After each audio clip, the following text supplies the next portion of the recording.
Oh my gosh, I am over the moon excited because this little meeting with our next guest on the 12 days of live streams has been months and months in the effort of trying to get our schedules to coincide. So, here is Dr. Jasmine Elmore, one of the highlights in my life who I learned so much from.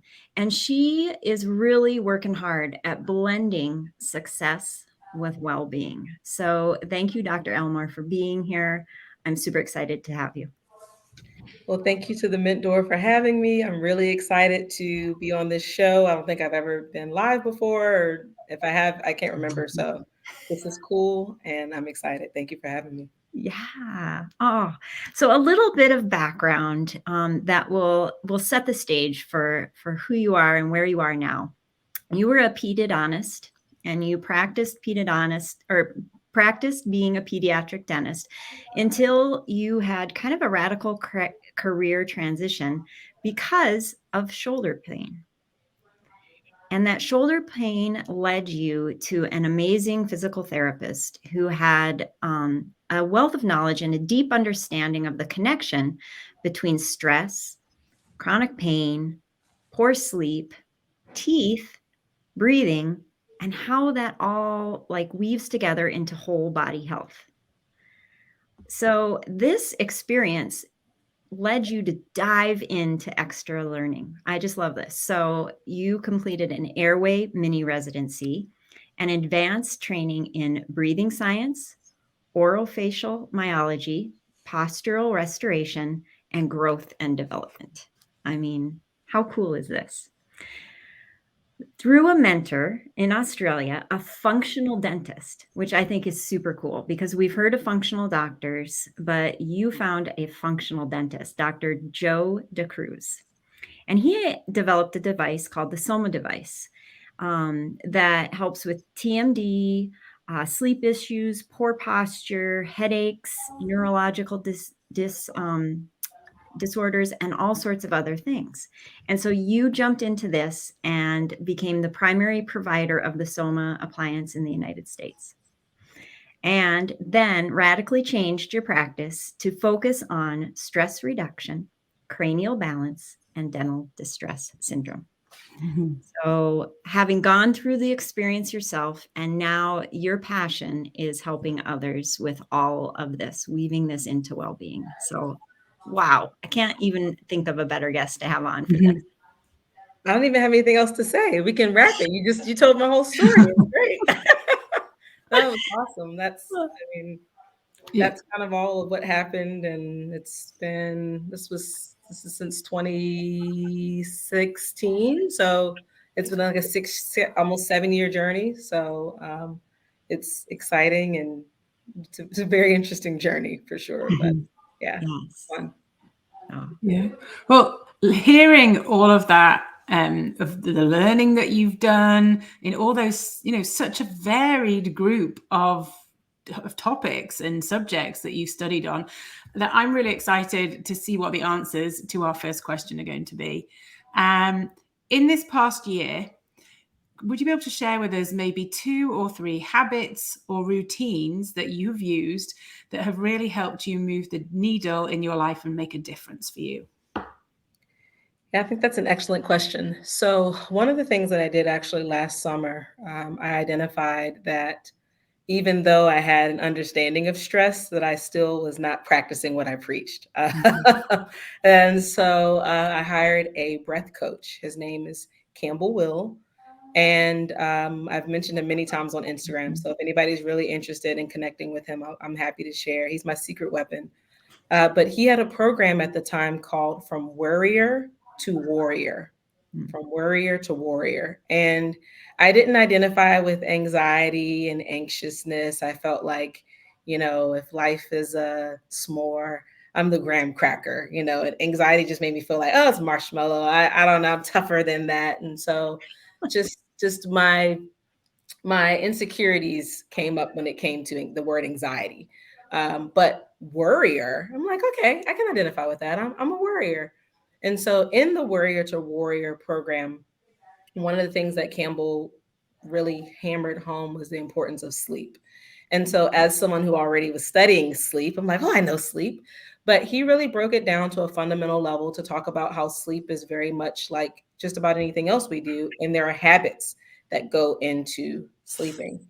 And so we developed together, mainly with his knowledge and expertise, the sleep routine. And so the highlights of it are that you want to have a time period that you start to just wind down. That sleep is not just sleep, there's a wind down process. So all of the overhead lights in my house are cut off and only lamps can be on. And if I'm watching a TV show, then I finish that show. But if I'm not watching a TV show, I don't start a new TV show. So that the TV will come off within 30 minutes of the lights going down.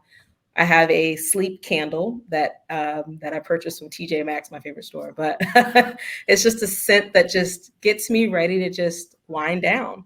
So I light my sleep candle once those lights go off, and then I pick up a book. And I read the book for about 10 minutes, and then I start a breathing routine. And so by doing this, it only took me about 4 days of doing it before now. All it takes is for the lights to go down, and my body is already starting to get in a more relaxed state in preparation for sleep. And I never thought about sleep. We always talk about when we're doing airway dentistry or sleep apnea, we're focused on more of the science of sleep, but I never really focused on the routine of sleep. Like we talk about, oh, it has to be this temperature and all the lights should be out, but not there actually being a routine to prepare yourself to go to sleep, just as there's a routine before you do a bunch of other things like physical fitness or studying and those types of things. So that was a big game changer for me, even on nights where I don't get a great quantity of sleep. Just by having a routine has improved the quality of my sleep. So that was huge for me. And then yesterday, so Campbell, we meet twice a month. And yesterday I was talking to him about just getting energy up to do some of the new things that I'm doing after work. I'm working on a website and I'm working on a podcast, and I'll sit on the couch with my fiance and then go, okay, I'll get to that. And then there's this moment where I'm like, one more TV show and then work. And I want to optimize my evening. I really want to get more out of my time after my 9 to 5 because I'm building something new. And yesterday he said to me, think about lighting a match.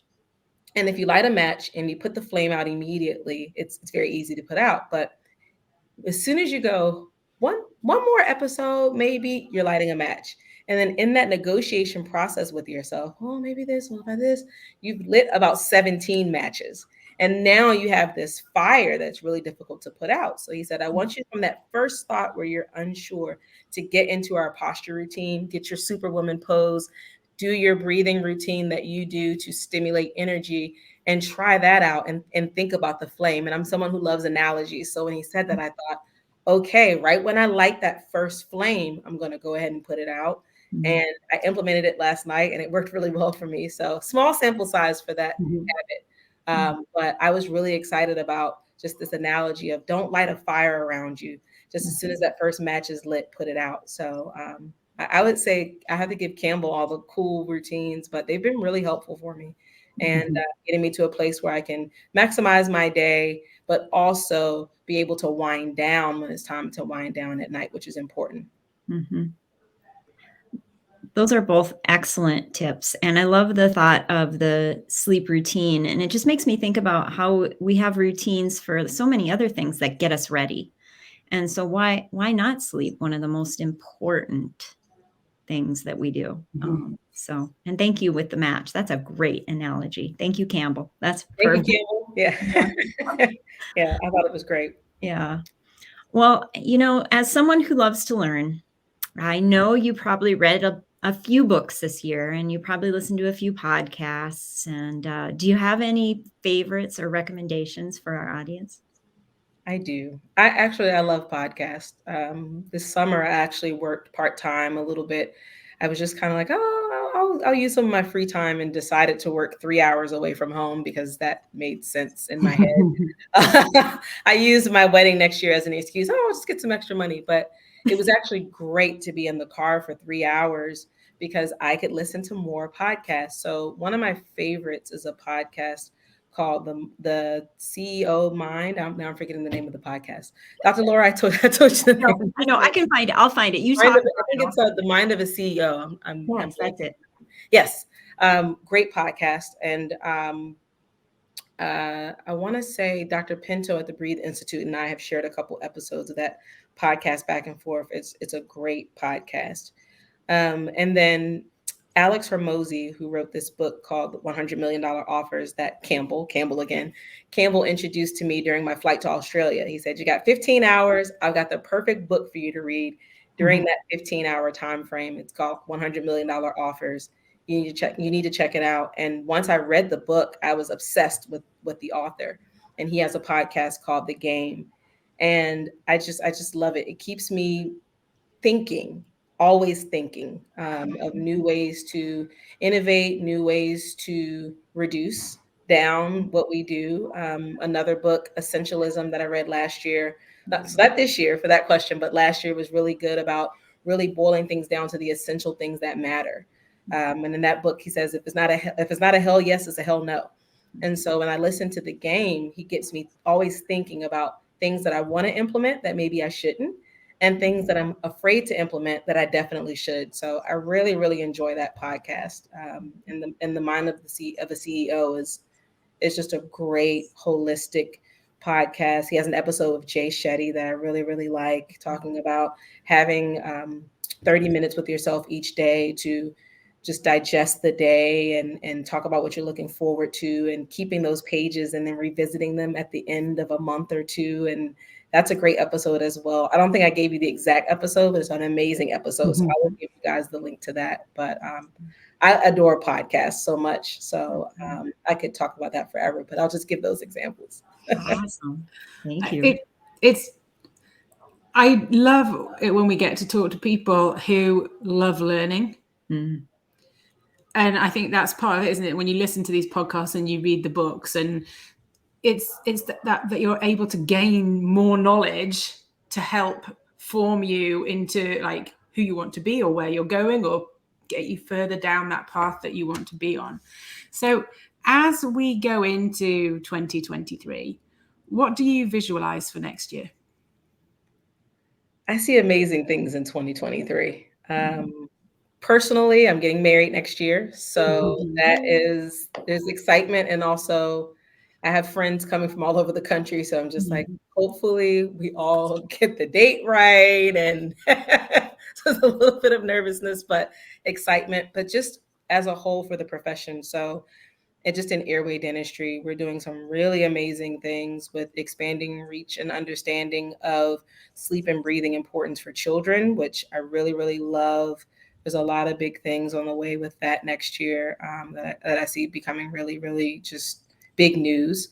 And a lot of people are gaining awareness to dangerous things like, fluoride, that I've always been on the side of, oh, well, the research says, well, now the research is improving on a lot of different things, and our understanding of those things is improving and increasing. So I'm just really excited to see my friends who have practices, to see what they're doing. And then, like I said, personally, I have a couple big things going on for 2023 as well. So just a lot of excitement for 2023.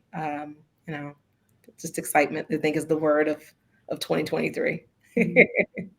It is really fun to think about just how dentistry has expanded into almost so many different subspecialties, and I love that you are just embracing this new knowledge and running with it. Definitely a leader in our field. So thank you for that. But with all the excitement and all the visions, I'm curious if you like to pick a word or a phrase that sets up your year. And if so, what would it be? For my 2023, the phrase is definitely dental distress syndrome. And it's not a phrase that I can claim. It's so Dr. A.C. Fonder, who is an amazing dentist. He worked with Dr. Hans Selye, who is considered like the father of stress. And he just, in his observations, started paying attention to not just teeth, but the whole head and neck and how things fit together. And I have been studying for 5 years dental distress syndrome, but did not have a definition and the clarity of dental distress syndrome. So when I got my hands on that book this year, it was like, this is the summary of everything I've been learning. So for me, the phrase of 2023 is dental distress syndrome, and increasing the awareness of what this thing is, and having people understand the ins and outs in a way that serves them, whether that's on a more conservative route of how they restore themselves back to wellness through something as simple as breathing and breath changes, because breathing is free. It's right here within your control to just go ahead and, maneuver and implement. If you don't like what's on the TV show of life right now, you can use breath to change it. Or if they want to go to the opposite end of the spectrum and actually have an appliance or something that gives them an extra boost to get to the wellness faster. So I'll have to borrow that phrase from Dr. Founder and say, just the awareness of dental distress syndrome. It really is the center point focus of a lot of things for a lot of people. And I just see it taking over in 2023. At least if I have anything to do with it, it will be a big focal point of 2023. You'll see a lot of it on my Instagram for sure. Yeah. Jasmine, we have like a really wide audience of people that listen, and some people who maybe aren't in dentistry, maybe more medicine or other branches of healthcare. Have you got like a sentence or two that you could just like summarize? What is dental distress syndrome? Yeah, I'll try to, maybe not a sentence, but I'll try to get it in a minute. So everybody talks about breathing, and breathing is very important, but breathing is actually the secondary breathing in our body. The primary breathing comes from our head. It's a cranial movement. Depends on, you can get yourself measured to see, but somewhere between every 15 seconds and every minute, there's an expansion and contraction that happens within the cranial bones of your skull. And so when that expansion and contraction is disrupted, when that cranial rhythm is disjointed, then your cerebral spinal fluid doesn't flow and you end up with circulatory issues. But most people notice cold hands, cold hands, warm heart, as my grandma used to say. But there are other conditions that are actually circulatory conditions, scalp and skin issues, genealogical issues, lots of the issues that we have with sperm count and things like that, gut issues. These are all issues that are really rooted in circulation. And what happens is the neurology of our head makes that now a nervous system issue. So we end up way more sympathetic than we want to be in that process.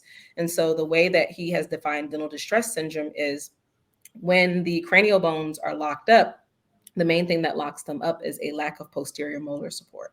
And that can happen through a variety of different things, whether you have a tooth removed or maybe your tongue is low. The tongue has a lot of weight to it. So it'll make the bottom teeth, they'll erupt, but they won't fully erupt. So the relationship between the back molars is slightly off.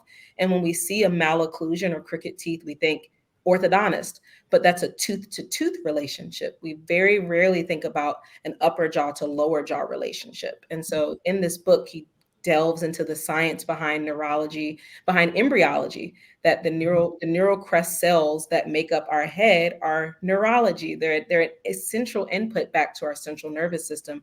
So when our jaws are off, there's always this internal stress that's occurring that we don't really have the awareness of, that our body is screaming out for us to resolve, and we're searching for every part of the body in the resolution of it, but it's actually in the improper relationship between the jaws.